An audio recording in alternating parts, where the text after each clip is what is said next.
Jack Spade back here with you, High Noon Leatherworks, for another leather adventure. And today we're going to do a new project, and it's just a quick little tool for me to use to make it convenient and quick. And I'm going to make a leather stropping stick.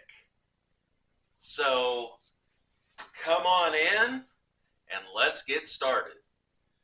All right, so what I'm going to do is I'm going to make a couple of these. I've got a piece of 9 to 10 ounce veg tan leather here, just natural color.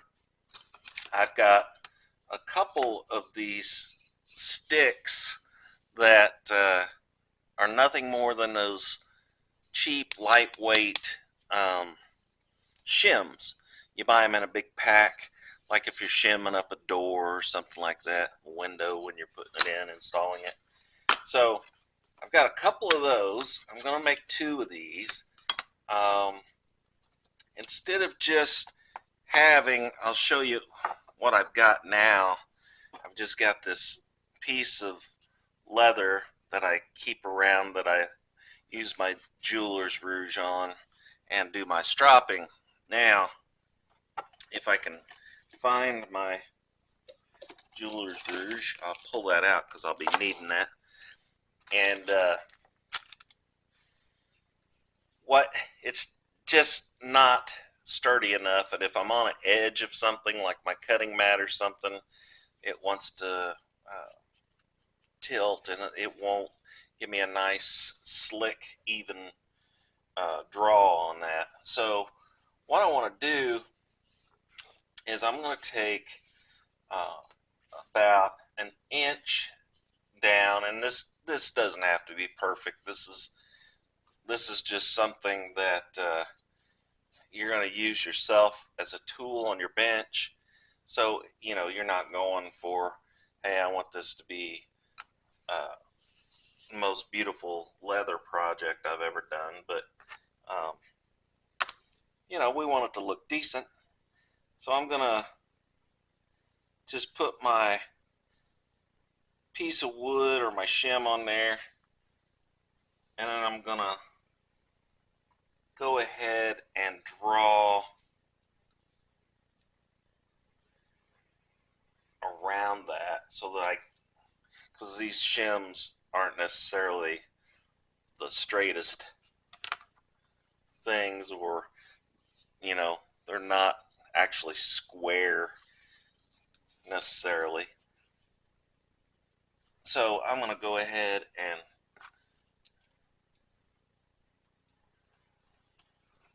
outline that, and I'm doing each one of them separate so that I'm sure they're a little different.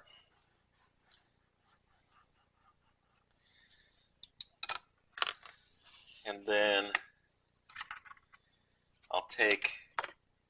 I just put a new blade in my knife.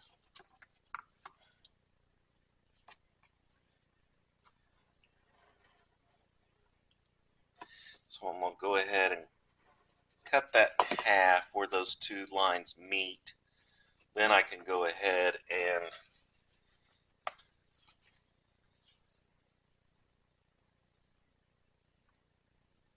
cut the length.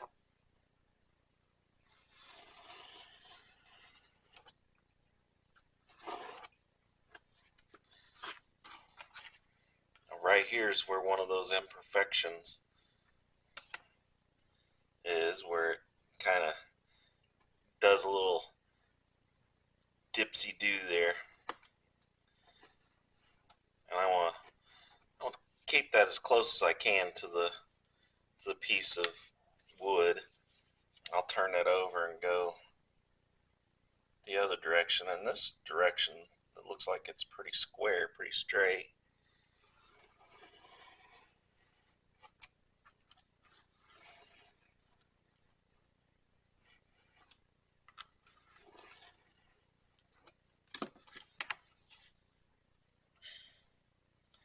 Set that one aside. get my scrap out of the way here.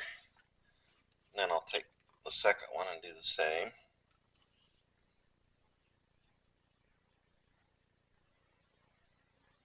And this side looks pretty straight.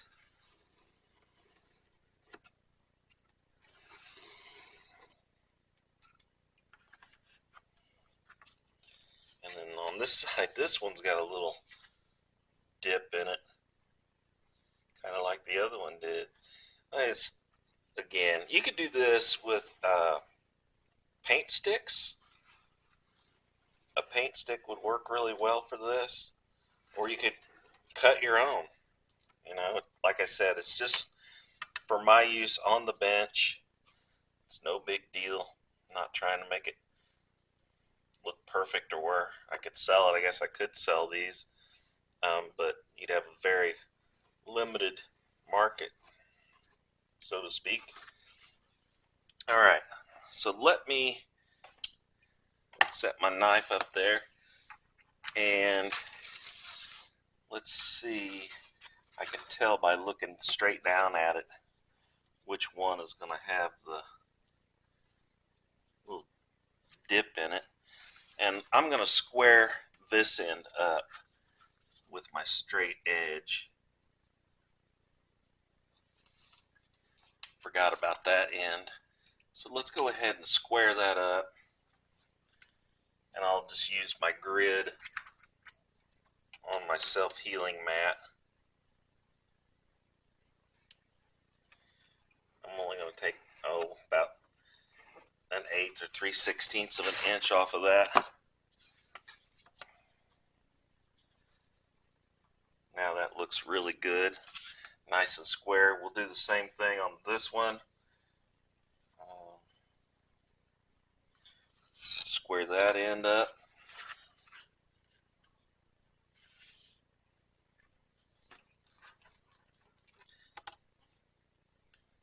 Do the same thing, just enough to actually get the end square.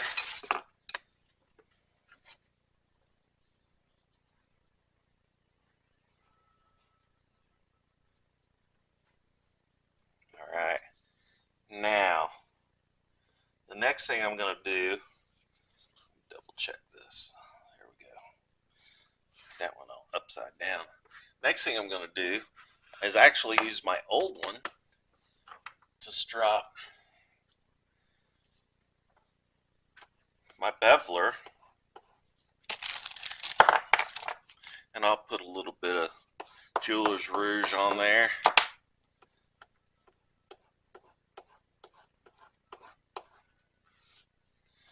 Polish that up.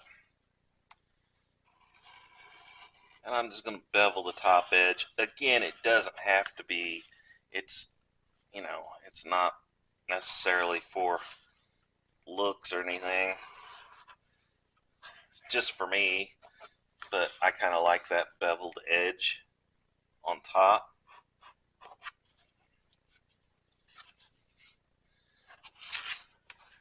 So double check my fit again. That looks good.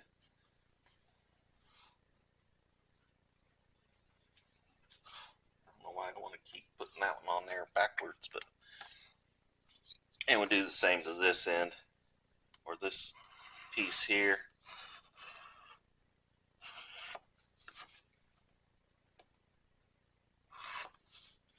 Again, I'm just doing a quick little bevel, get that sharp edge off of that top layer. And that doesn't take very long, it just takes a matter of seconds to do that. Now I can go ahead and dry fit that one again, and that one's in good shape. So let me get this scrap out of the way, put it over to the side, and then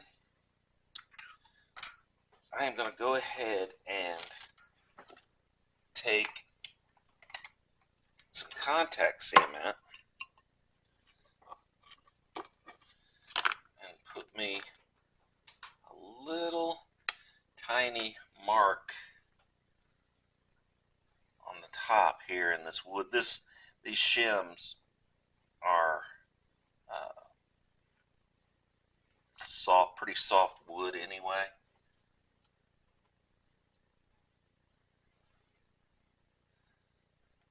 So I'll just take that stylus and put me a little mark on there. Open as contact cement.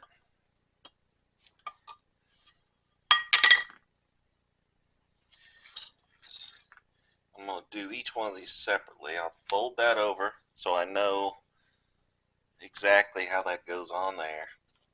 I'll stay below that mark I put, that divot I put in there with the stylus.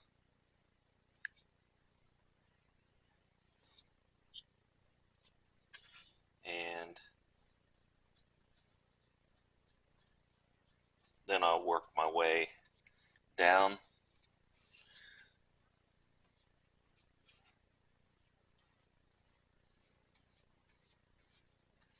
That piece of wood.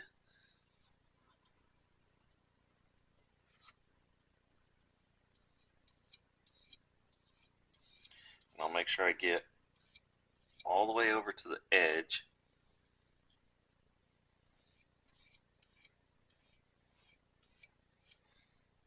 Set that up there, and then I can go ahead and do my piece of leather.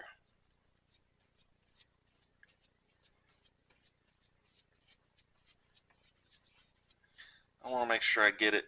I don't want it super thick on there or anything, but I want to make sure that I get it coated 100%.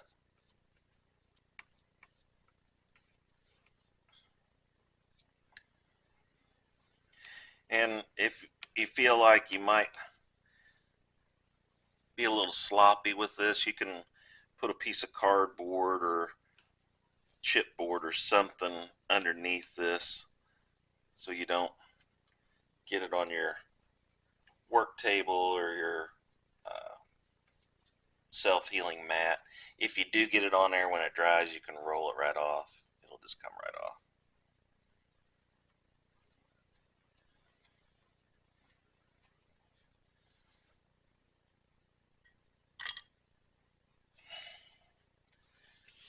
Alright, so those two pieces are coated and ready to go. We'll go ahead and slide those up to the top. Do the same. I'll roll this over. Do the same thing on this piece while that piece air dries.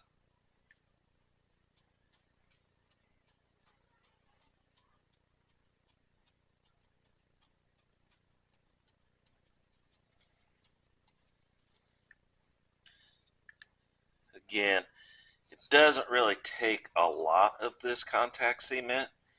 You just want really good coverage. You want every piece of that wood that's going to come in contact with that leather to be coated so that you get 100% contact. Not so much you glob it on there. Doesn't necessarily mean the thicker it is, the better it's going to hold. So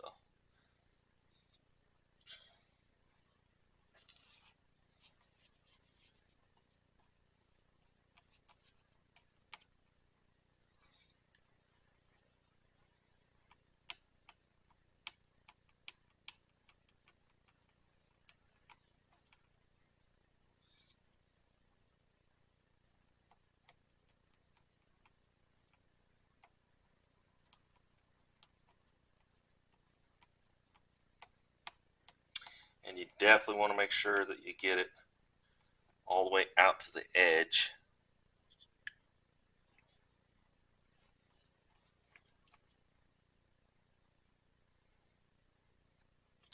You don't want it to peel up on you.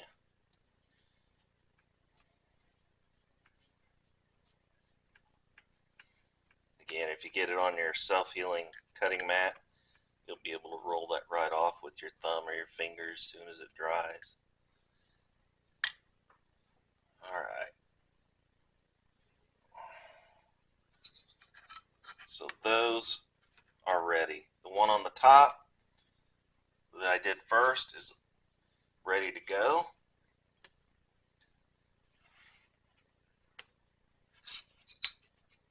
So what I'll do is I'll go ahead and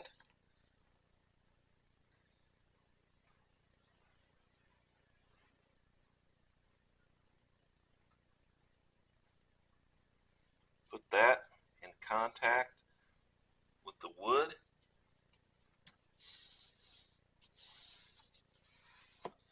Press that down. If you want to, I wouldn't hit it real hard.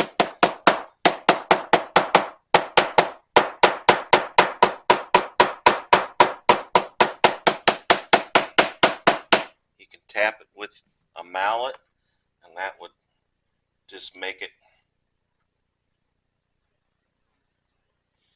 have that much better contact. And again, I'm going to make sure that those edges are pushed in there really good.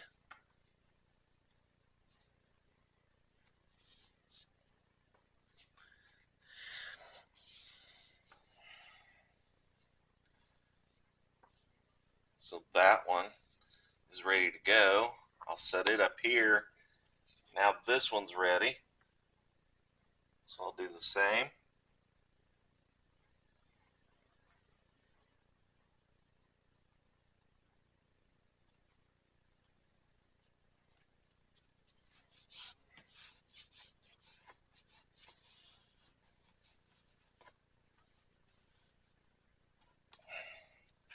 And I'll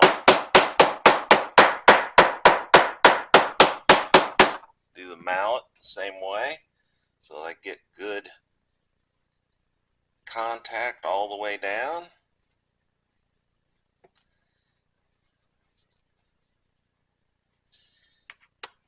Now both of those have 100% contact and are ready to go. Now I'm going to dispose of this brush, and I'm going to dispose of my old piece of leather that I used as my strop before.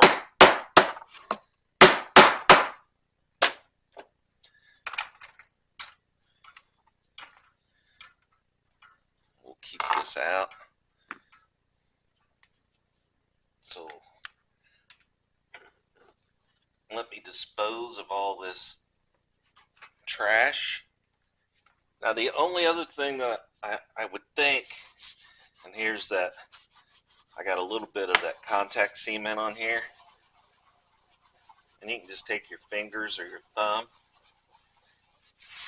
now that it's dry, just roll it off with your finger or your thumb and then just wipe it off. It comes off 100% of it. So now that these are ready to go, the only other thing that you might do, and I may do this in the future, I'm not sure, I normally keep these in a drawer, but is drill a hole in the wood part so you could hang them up on your bench. But I normally just keep them in the drawer right in front of me. And the next step is I'm going to take some jeweler's rouge and I'm going to coat the top of each one.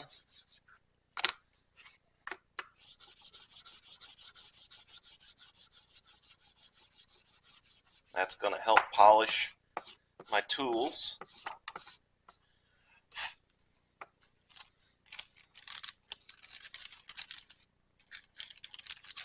And a little bit of that goes a long, long way. I've had this for several years and it's lasted a long time. Now, take your tool that you want to polish, whether it's your, in this case, a beveler, or let's see where my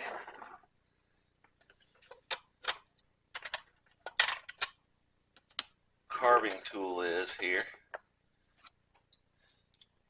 Those are the two that I strop the most, and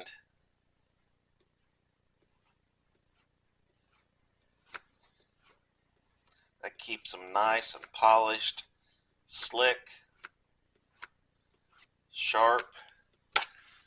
You can see the marks it's making on that already, but look how it polished the tip of that beveler. I mean, it is super slick and polished and ready to go. I normally hit them before I use them and after. Here's my carving knife, and by placing that on that wood, what that does is that makes that really sturdy. It makes it to where it doesn't want to move around, so it makes it real stable, and I like that. And I can hold it up here by the wood and not even have to put my fingers down here close to the leather part, so it makes it real stable.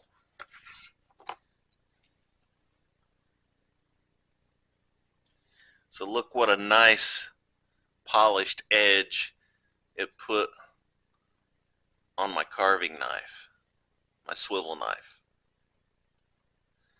You can see that just glistens. So it gives it just a little more stability than just having a piece of leather. It's not a big thing, but it also keeps your leather nice and flat, so you don't get it to curl up either way. Alright, so there's a quick little project that you could do for yourself. And I just did 2 of them because I had a piece of leather that long. Again, cost vary. I had the shims laying around left over from something. The leather was left over from another project.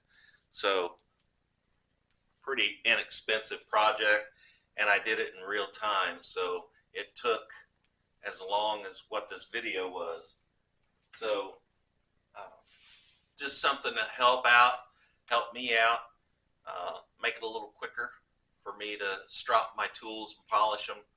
So appreciate you coming along, appreciate you watching. Come back next week, check out the next project.